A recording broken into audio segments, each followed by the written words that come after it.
ففروا إلى الله إني لكم منه نذير مبين. بالله من الشيطان الرجيم. بسم الله الرحمن الرحيم. الحمد لله والصلاة والسلام على رسول الله وآله وأصحابه ومن والاه. رب اشرح لي صدري ويسر لي أمري واحلل عقدة من لساني يفقهوا قولي.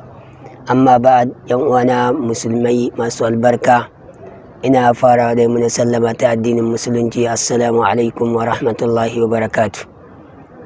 Dan so amfani da wannan dama domin in faɗakarwa ga 'yan uwana musulmai, musamman iyayenmu da sauran jagorori waɗanda Allah ya ɗora nauyin gudanarwa da tarbiyyantar da al'umma a hannunsu.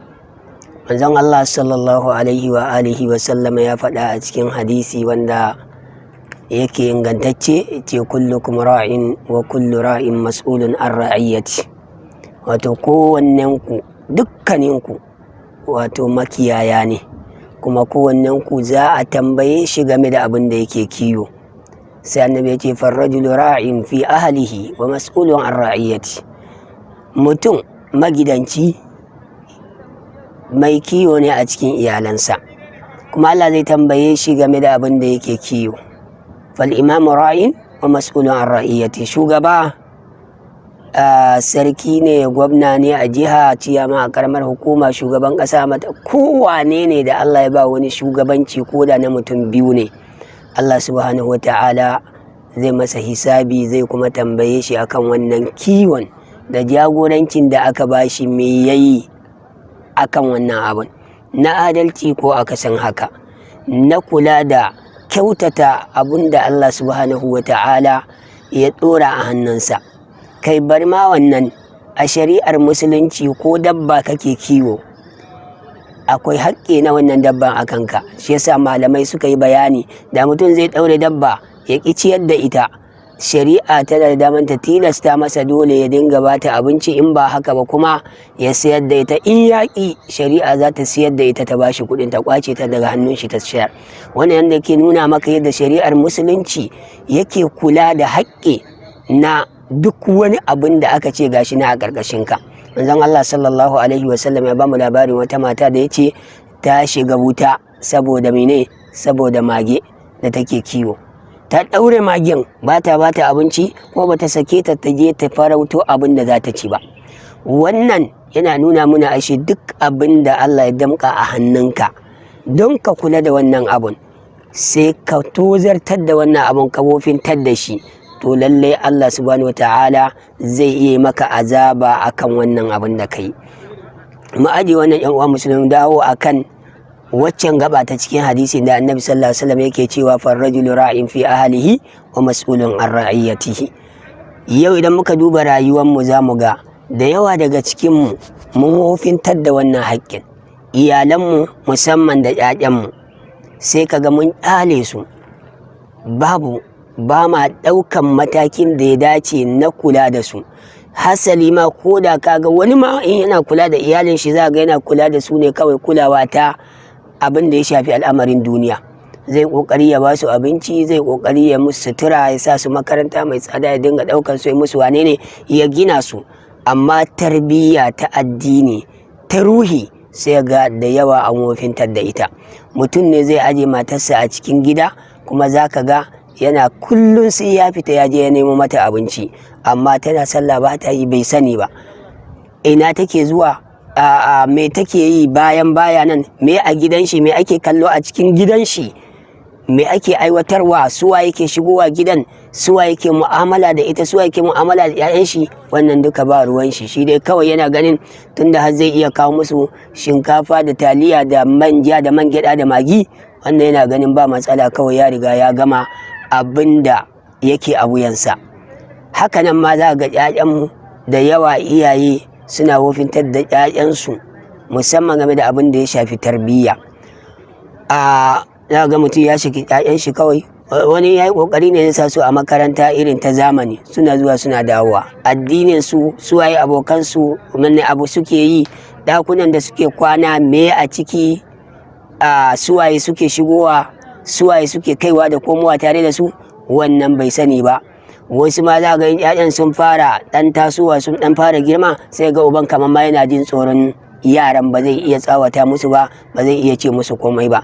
Wannan yasa masifa ta yaɗu a cikin ƙasanmu. Mafi yawan matasa suka lalace, suka zama mashaya, suka zama masu munanan ɗabi'u, suka shiga abubuwa da yawa. Wasu kuma a wani lokacin zaka ga tun da farko suka yadda abin. Hausawa sukan ce turren gini turren zane. Manzon Allah sallallahu alaihi wa alihi wa sallama ya faɗa a cikin hadisi cewa tazawwajul waluda fa inni mukasirun bikum al umama yawmal qiyamati. Ku yi aure, ku aure mata masu hayyafa, masu kaza domin zan yi alfahari da ku. To wani kawai abin da ya ɗauka, ai in dai zaka tara ƴaƴa 10, 20, 30, annabi zai alfahari da kai. Amma annabi zai alfahari da ƴan ƙwaya, annabi zai alfahari da ƴan ta'adda, annabi zai alfahari da ƴan ƙwace, ƴan sane masu caka mutane wuƙa suna karɓe musu wayoyi a lungu, masu baɗala da 'ya'yan mutane a cikin lunguna, masu shan mugayen ƙwayoyi da aikata munanan abubuwa. Irin waɗannan mutanen a tunaninka annabi sallallahu alaihi wa alihi wa sallam zai alfahari da waɗannan mutanen? Ko kaɗan. Annabi sallallahu alaihi wa sallam ba zai yi alfahari da wannan ba. Bal ma waɗannan ba abin da za su ƙara ma al'ummar manzon Allah sallallahu alaihi wa sallam illa wabalan, sai masifa kawai da bala'i.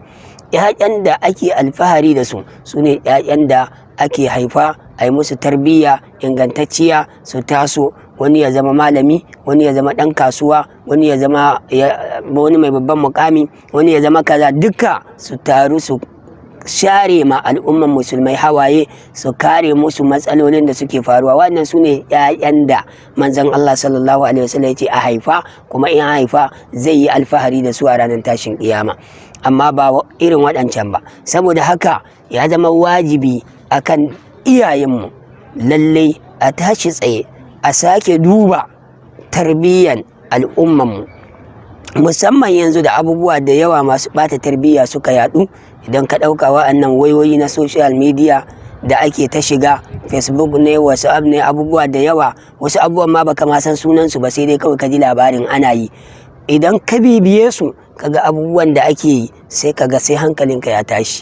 Amma da yawa mutane ba su sani ba. Ga irin waɗannan kafafen watsa labarai irin su Arewa, wane ne wanda yanzu har wasu shirye-shirye ma ake ƙoƙarin haskawa na rashin mutunci. Da duk fitsarar kila ɗan Bahaushe, Bafulatani, Hausa, Fulani, al'ummar yankinmu, za ga akwai abin da mutum ba zai tunanin ma ko a ƙwaƙwalwan shi zai iya yiwuwa a zo a aiwatar da shi ba. Amma yanzu kai tsaye Facebook da YouTube da menene sun ba mutane dama komai za a iya yi. To amma ci gaba yanzu har a gidajen talabijin za a iya haskawa. Da ko a fina-finai da ake da Hausa ba za ka taɓa ganin namiji ya dafa mace ko ya riƙe hannunta ko ya rungume ta ba. Amma yanzu saboda shigowan wasu baƙin al'adu, wannan ma ya zama al'ada. Hakanan ma kuma za ka ga kunya ta fita daga cikin zukatan mutane. Me yasa? Saboda tun daga gida an wofintar da wannan tarbiyyar. Iyaye da yawa sun watsar da 'ya'yansu, sun ƙyale 'ya'ya, ba su damu da ina suka shiga, ina suka fita, me suke yi ba. Wasu kuma ma ba sa son su yi ma 'ya'yan nasu magana, saboda ba sa son 'ya'yan ransu ya ɓaci. Wannan duka idan muka tattara shi, za mu ga cewa fa lallai ne kowa ya sani cewa 'ya'yanka za ka tsaya da su a gaban Allah ranar tashin kiyama. Allah zai tambaye ka me kai wurin shiryatar da su. Ta iya yiwuwa ka yi bakin ƙoƙarinka, amma wani ya bauɗe. Wannan kuma Allah ba zai maka azaba akan abin da ba za ka iya ba. Allah ba zai kama ka akan shi ba, kasancewa akwai ɗan gidan annabi Nuhu ma da ya tuburi, ya lalace tare da ƙoƙarin da babansa yi wurin shiryatar da shi. So wannan, amma abinda Allah zai tambaye ka me kai a cikin suratul tahrim aya ta 6, Allah subhanahu wataala yake cewa ya ayyuhal ladzina amanu qu anfusakum wa ahlikum naran wa quduha an-nas wal hijara. Ku tsare kanku da iyalanku daga wuta wadda makamashinta mutane ne da duwatsu. Saboda haka ina fatan Allah subhanahu wataala ya shiryatar da mu.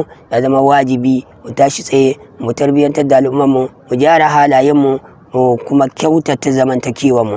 Allah subhanahu wataala ya shiryar da mu, ya shiryar da matasanmu, shiryar da kannanmu da suke tasowa da 'ya'yanmu. Allah ya kyautata mana al'ummarmu, ya ba mu lafiya da zaman lafiya. Assalamu alaikum wa rahmatullahi wa barakatuh.